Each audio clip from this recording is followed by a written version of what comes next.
telling you what, and we're not even good. We're Like not that's even. that's what's crazy. Like we're getting on TV and we're not even good.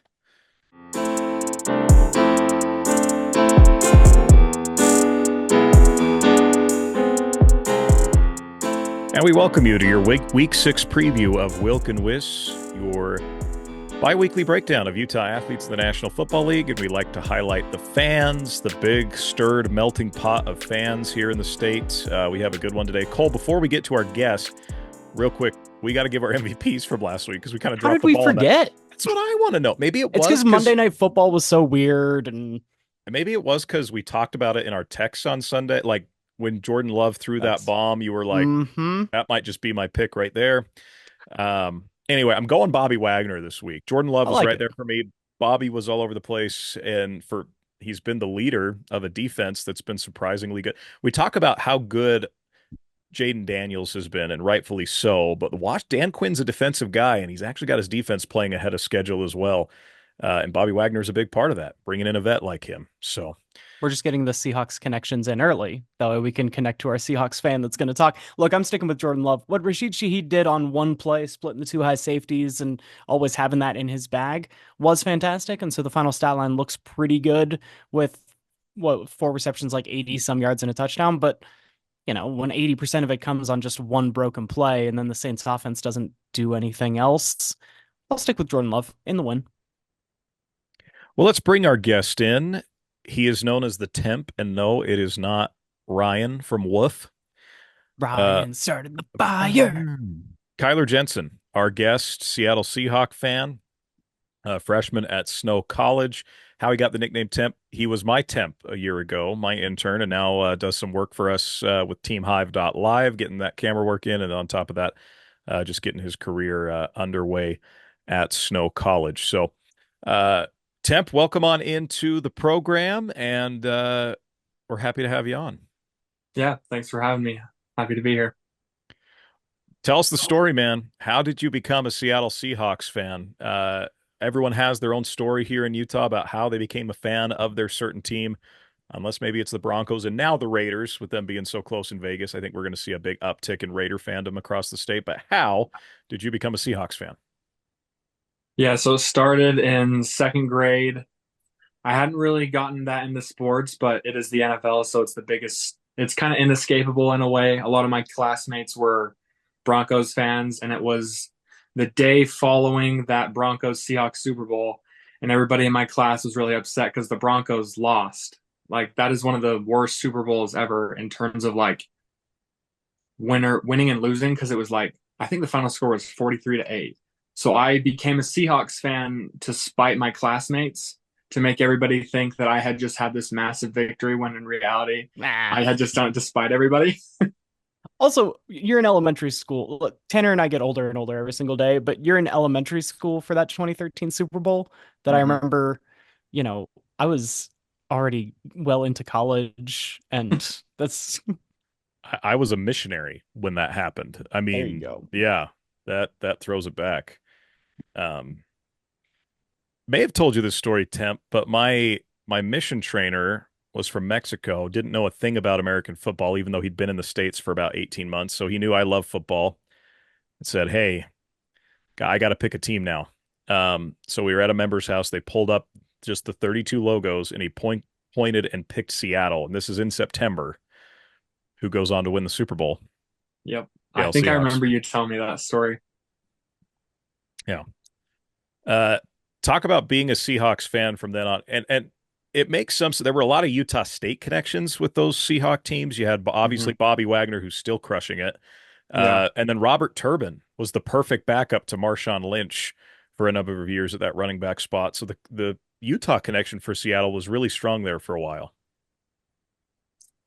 Yeah, I mean, most vividly, obviously Bobby Wagner. I do remember the Robert Turbin just a little bit, but especially Bobby Wagner, where he stayed on the Seahawks for so long, and then we lost him to oh, The Rams. the Rams. Yeah, I was gonna say the Rams for a year, and then he came back, and now he's on the Commanders again. But yeah, growing up, Bobby was really fun to watch, as well as like Doug Baldwin. That's not a Utah connection, but like one of my personal Hmm. favorites. Yeah, I mean, one of the coolest things that three dudes can do when they get together is just name the guys we remember from when we were kids. So keep going. Like hit us. I mean, you're wearing a throwback. It's Kenneth Walker, right? Yeah, Right Kenneth now. Walker. So just like who are some of your favorite guys that have worn the Seahawks Yeah, blue, green, I gray? loved watching, like, my favorite tight end was Greg Olson. He played for us. I don't remember how many years, but I loved Greg Olson. Bears tight end, Panthers Yeah. tight end, hmm Greg Olson. Yep. Greg Olson, Lynch, obviously. Super big fan of Russ. Russ's best years were on the Seahawks. It's like his legacy is kind of tainted now with how he played for the Broncos, I feel like, but those first like 7 years on the Seahawks were just so fun to watch. I loved Russ. I had a Russell Wilson jersey. That was the first like Seahawks jersey I ever bought was a Russ jersey. So The reason every NFL GM thinks that they can take a rookie quarterback and build a really strong team around them because they're on the cheap rookie pay scale is because Russell Wilson was good enough to be able to do it. Like yeah, we Russell Wilson does not get enough credit for coming in, usurping Matt Flynn, who was brought in and paid a decent amount to be the starter, and then just immediately as a third rounder taking off and being able to hold it down, give you the flash plays with the sexy deep ball, and yeah, not screw it up for a really strong supporting cast around him. yeah. Every other team has tried to do it since then, and they haven't been able to do it. So like Russ, yeah, Russ, late career Ben Roethlisberger. So I have all the empathy in the world because people your age probably don't realize that Ben Roethlisberger is also a Hall of Famer because of No, I how. definitely realized it. I was like, no, this guy, he's not what he was, but I know that he's the man. And so there's kids in middle school right now that don't understand that Russell Wilson really should be a Hall of Famer. And Mm. same with, I mean, Bobby Wagner is still racking up the stats when we talk about him every week on this program, Yeah, but that man's got to be first ballot too. He's fantastic. yeah. So I got a funny story for you, Temp, about the whole bandwagoning during the Super Bowl thing. So obviously, let's jump forward a year. Seattle's back in the Super Bowl. The infamous not running with Marshawn at the 1 yard line, a painful hmm moment for all Seahawks fans. In fact, it was brought up at my lunch yesterday by the most random. We're at Roy's Pizza in Ephraim, me and a buddy, and out of nowhere, the new owner of Roy's, who's the son of the original owner, comes up and starts talking to us, and we that just randomly came up. 10 years later now, almost the decision not to run the football with Marshawn Lynch. So here's a funny story. I'm still a missionary, right? Those were the two Super Bowls I missed as a missionary. We're both against the Seattle Super Bowls. Um, I served in Southeast Idaho. A lot of Utah State people, a lot of Utah State fans in this particular part down by Bear Lake where I was at. Kid who's about 6, 7 years old, loves Bobby Wagner, loves the Seahawks, got a Bobby Wagner jersey for Christmas. We happened to eat dinner at their house the day of the Super Bowl, and we didn't get to watch any of it. But he was pretty hyped about it, and so we see him later in the week and or their family later in the week, and I asked the dad, I'm like, oh man, how's he doing? I'm sure he's just crushed. He walks out of the room wearing a Tom Brady jersey and has quote What? unquote been a Patriot fan. I don't know where he's at today. I need to reach out to him because the last I talked to him, Tom was still a Patriot. But eef, you want to talk about hopping ship? That is Brutal. very brutal. That was a That's brutal. terrible. That You that can't hop ship to the team that beat you. no. We're not all KD out here. That was No. that was before Kevin Durant even did that. I mean, Yeah, this was like a year and a half before KD even did that. So yeah. yeah. Um. Anyway, Seattle in an interesting position as we get to our pick 'em now. Temp, you got a $25 Visa gift card on the line. You've got to get better than 10 wins this week. You have to pick 11 games correctly to win. Jacob Habel is still the clubhouse leader at 10. He's our defending champ from last year. Shout out to great value Jack Harlow, who's back in Utah. We got a text from him earlier this week. He has left Houston and back to the land of mini Mavericks, as he was very happy about that. Shout out to Jacob. But let's start with tonight's game. San Francisco at Seattle. Both teams coming off very, very disappointing weeks. San Francisco's very banged up. Seattle, no one has any idea what happened against the Giants. You expressed your frustrations out on Instagram as well. I'm going to take the Niners. I just don't quite think that they're that bad. And I feel like they're more likely to respond to a bad loss than this particular Seattle team with a new coaching staff in play. Although, does this mean it's the end of Seattle going forward? Not at all. They've been a huge surprise to start the season, but I am going to take the Niners tonight. And Cole, that's the first time I've picked against a guest team on the show. Sorry, Temp, but Tanner's records are just meant to doing be it because broken. it's me. You And realize how much it's I been hate the working for him. Niners. You realize how much I hate the 49ers. And every Yeah, time I pick, yeah. there is a thing going right now. If you come on the show, your team wins that week. Prove me wrong. Yeah, we're rooting for it. I look at some point the 49ers will they just can't be 2-4. We both thought that they would be No, down a little bit, but for both of these teams to be matching 3-3, that makes just a lot of sense, more so than I can rationalize with any specific matchup problems. So I'm just taking the 49ers I want to take the Seahawks, but part of me wants to be realistic considering we're injured. and make $25. Yeah, that as He's well. he's a new college student who doesn't need $25 when you're a college student. Heck yeah. Exactly. But I think I'm just gonna go with my gut. I think the Seahawks can get it done. Right on. All right, on to Sunday, and it'll be another early Sunday morning. In Jacksonville London, starts a back-to-back across the pond. The Can't believe we're Jaguars at Hogwarts. play the Caleb Williams Chicago Bears. Jacksonville has been terrible. They finally got their first win, but I am going to take the Bears. These London games are often very messy, and I think the Bears defense might score, and that might be enough. yeah, defense definitely travels in these London games. I'm going to go with Jacksonville. I think they've got a tiny bit of momentum. And Trevor Lawrence, this isn't their first rodeo in London. I think that maybe gives them a slight advantage. I That's a think good point. I'm going to go close game. Jacksonville wins. I think I'm gonna back Cole on this one. I'm gonna go with the Bears. And to be very clear, the Bears are the better team. Don't get me wrong. At this Yeah, point, Caleb Williams showed what he was. Wonky things happen in London. So, a game I have a very vested interest in because I just made a bet with my brother this afternoon. Oh boy. Cardinals at Packers. Green Bay's a 6-point favorite at Lambeau Field. Oof. The loser of this game's fans, so between me and my brother, if and because there's a 6-point differential, the punishment is a little different for both of us. Should Green Bay win, I have to eat 8 high fiber tortillas in the span of 2 hours. Now I can top it, I can do quesadillas, I can do Hmm. tacos, I can do burritos. Should the Cardinals win, he gets to eat 14 of these high fiber tortillas. I love baking the spread into It, the it, food bet. That's fantastic. there's the exact quote from one Mr. Colby Wilkinson, who was on our show earlier. I'll give you a 6 tortilla spread. That Yes. was the exact quote. And I'm taking the Packers. I'm betting that I am going to have to put my money where my mouth is. He and I have made some infamous bets over the years, especially BYU Wisconsin matchups in football from about a half decade ago. But I'm still going to take the Packers just out of, yeah, I don't expect Arizona to win. Hoping to have some good quesadillas on Monday.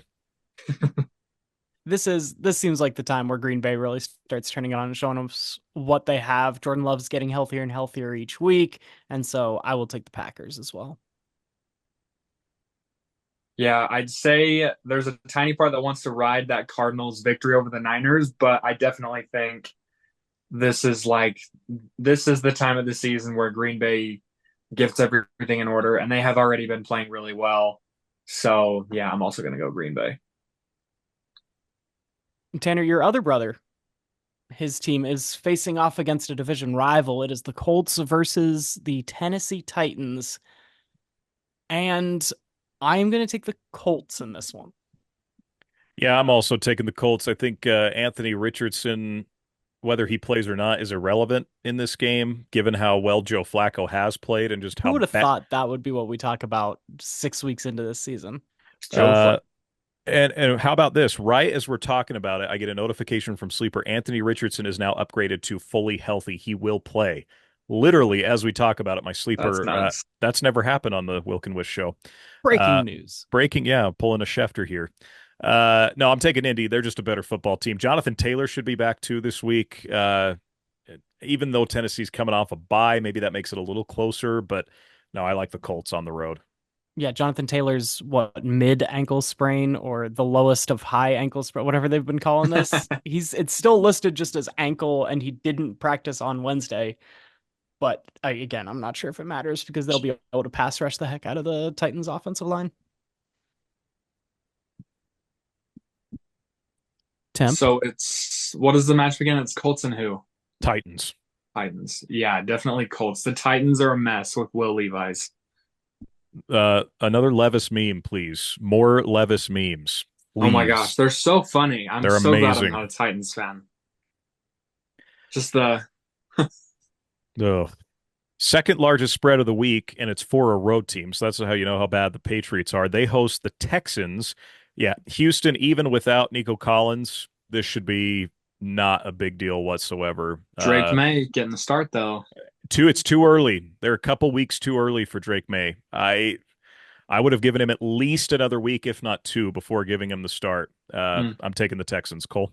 The offensive line has shown nothing. I would have given him roughly 13 more weeks until your offensive line shows anything. And right now they're worse than maybe people thought that they would be when people thought they could be the 30th or 31st offensive line in football, and they're exactly that bad. He's going to get killed. He's going to develop bad habits. This is a guy that needed to work on his fundamentals in the first place and stop playing hero ball. And he's thrust into a situation where he's going to need to play hero ball just to stay alive. And I'm worried about the long-term Drake May of things, which I'm invested in. And I loved him coming out. Very high on Drake May here as well. But yeah, Way too early. I'm this is scared. not good. Yeah. Yeah. So it's Houston. Yeah, speaking of offensive line, to kind of bring it back a little bit, if the Seahawks win tonight, it will be because Geno succeeded despite the offensive line. We have a terrible, terrible offensive line outside of like Charles Cross. But I will also be going Texans.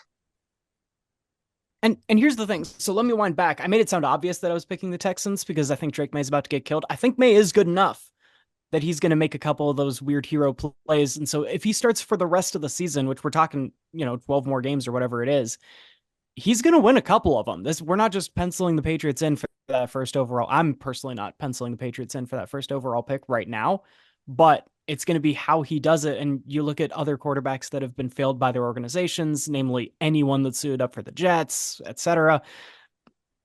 And so, yeah, you might get a couple wins out of it. It's not just automatic losses every time, but yeah, you worry about how they're going to be going forward. Another rookie quarterback is going to be starting. Let's talk about Spencer Rattler for the New Orleans Saints. The Saints who started 2-0 and were just writing off Clint Kubiak as the next great head coach candidate. Tampa Bay also had a hot start. Both have come down to earth a little bit since then. Tampa Bay has a bye and a half to get ready after the Thursday night game. I think I'm taking New Orleans. I think I'm going with the Spencer Rattler game. Ooh, I know you love a good switch up. Here's what's going to be interesting. Does Taysom Hill play this week? He's had fractured ribs. It's kind of a week-to-week situation for Taysom. If Taysom plays, that opens things up a lot and takes a lot of pressure off of Rattler. I don't really care either way. Tampa Bay should win this game and get back on track after a disappointing collapse last week. Yeah, I'm going Tampa Bay, and I'm going to Tampa Bay blowout. It's not going to be close. The largest spread of the week, Cleveland is in Philadelphia. The Deshaun Watson mess just continues.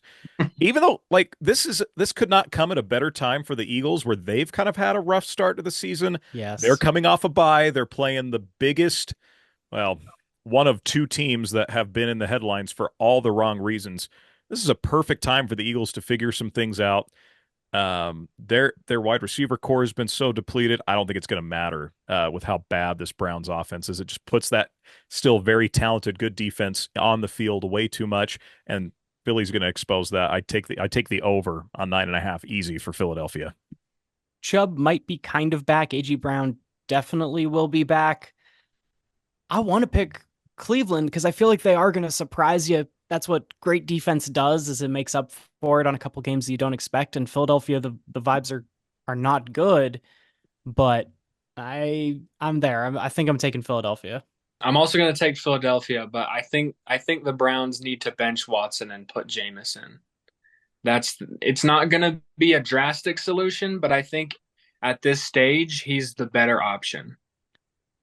I kid you not when I say this, Zach Wilson would be a better option than Deshaun Watson right now, and that is really, really saying something. Yeah.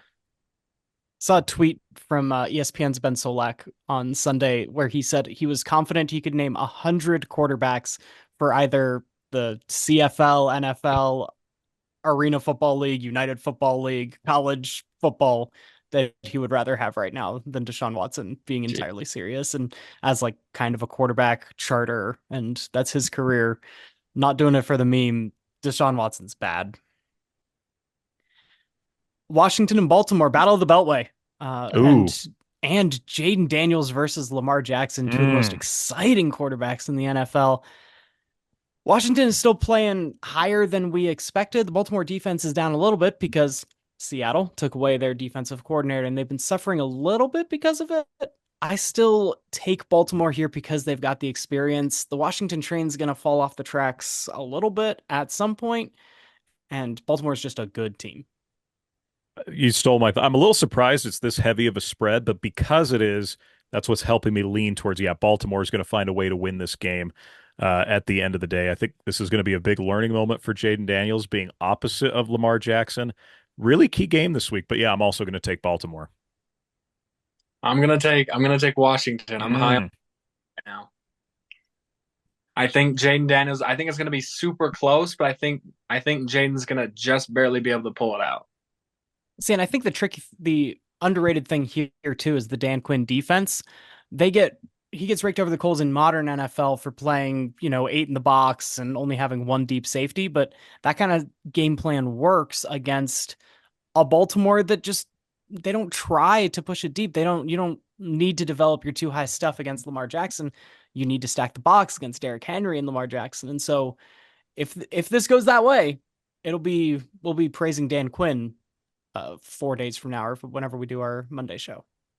This game has the potential to be the biggest in the NFL for the future for this whole season, given that Yeah. it's these two guys that play a certain way. One's been a rookie on a hot start, whose way was paved by a guy like Lamar Jackson. So this Mhm. really fascinating for the future of the National Football League. The AFC West, outside of there's a reason Kansas City is going to win that division, and it's not because they're fantastic. It's because the other three teams are just very not great. The fact that Denver is 3-2, I think, speaks a lot to the poor play in the division. Chargers are coming off a bye week. They're still have a lot of injuries.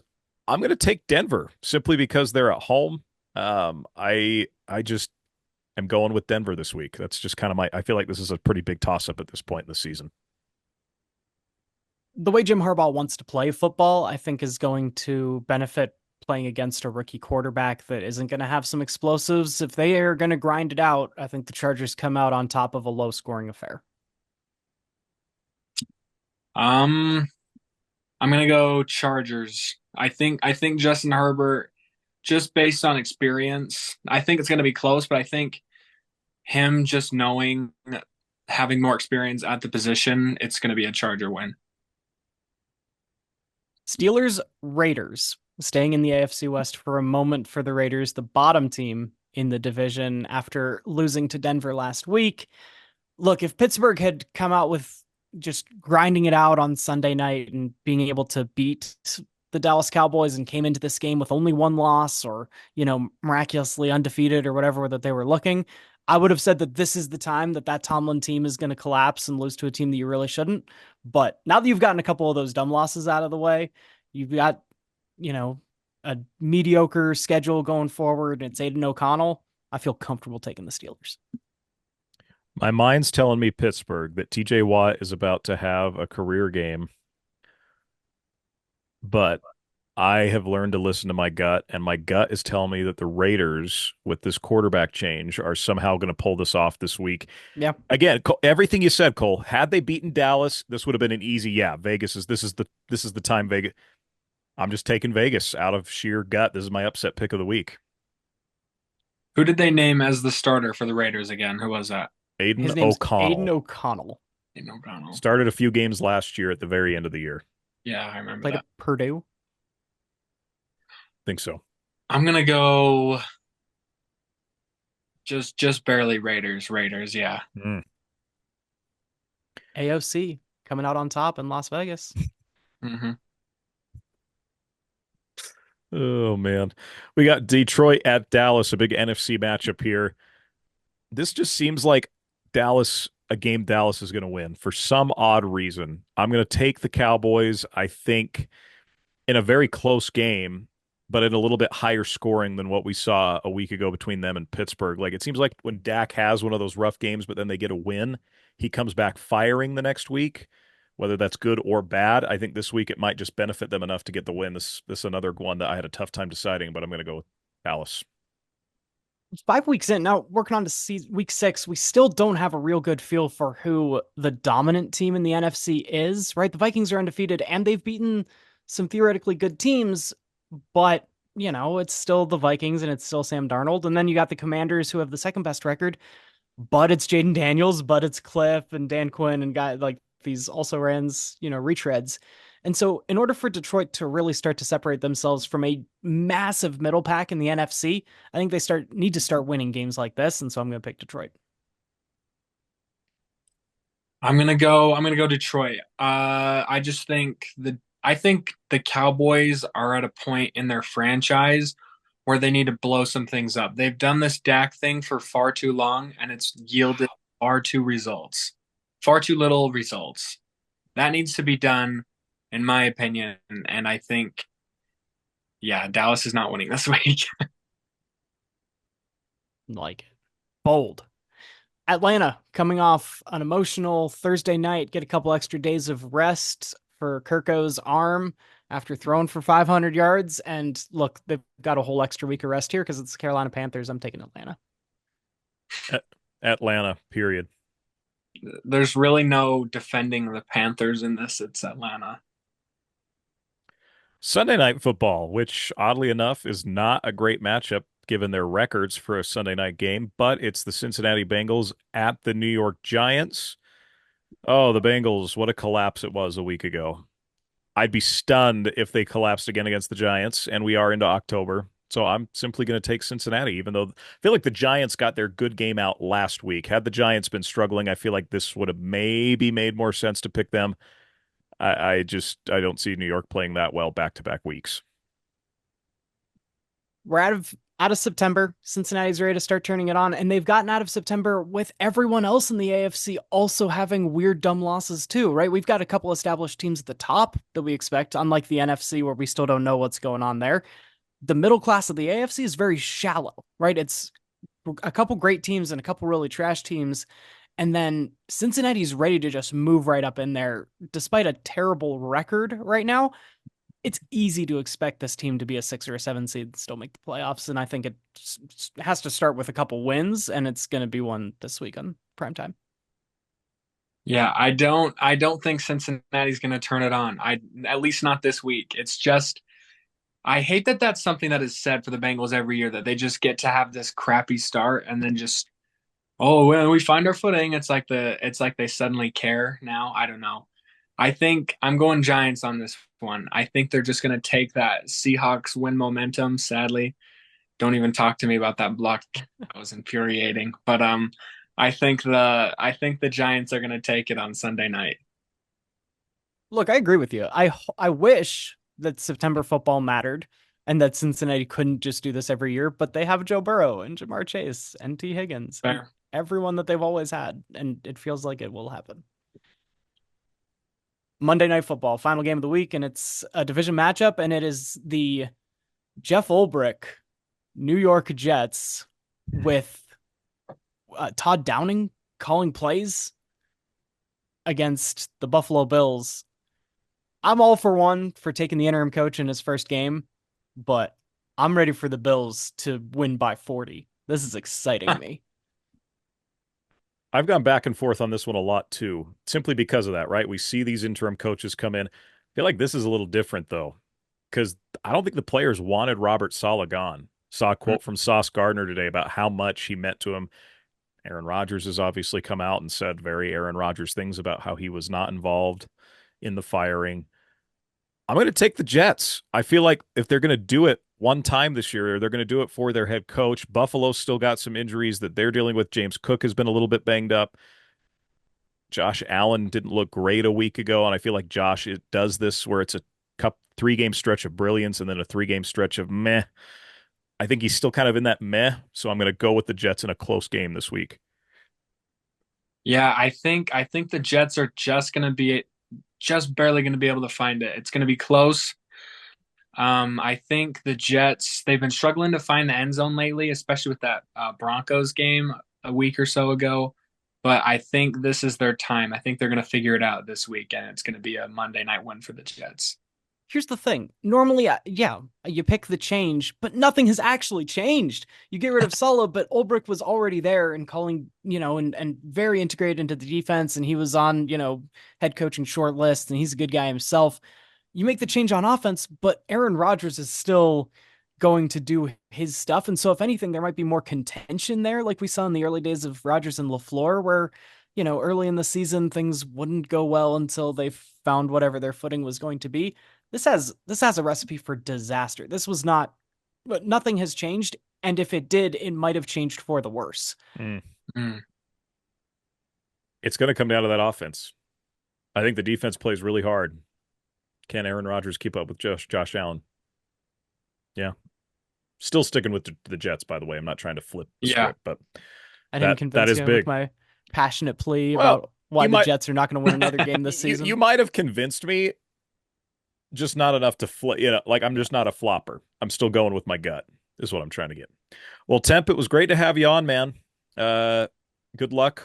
I'm pulling for you to win the gift card. You'll probably be our youngest guest on the show this year, so I'll always pull for the college kid to get the $25.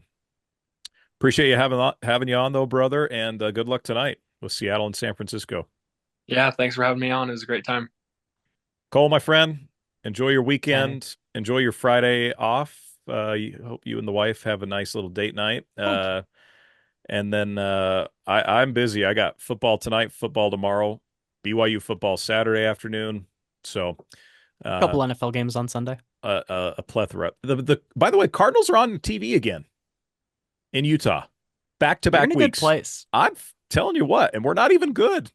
That's what's crazy. Like, we're getting on TV and we're not even good. So we'll take it. Imagine 3 years from now when Kyler Murray's winning MVPs and Marvin Harrison is breaking records and Cardinals are going to the Super Bowl every year. My brother's like that. eating the tortillas. Yeah, we'll have a tortilla update for you on Monday's show, folks.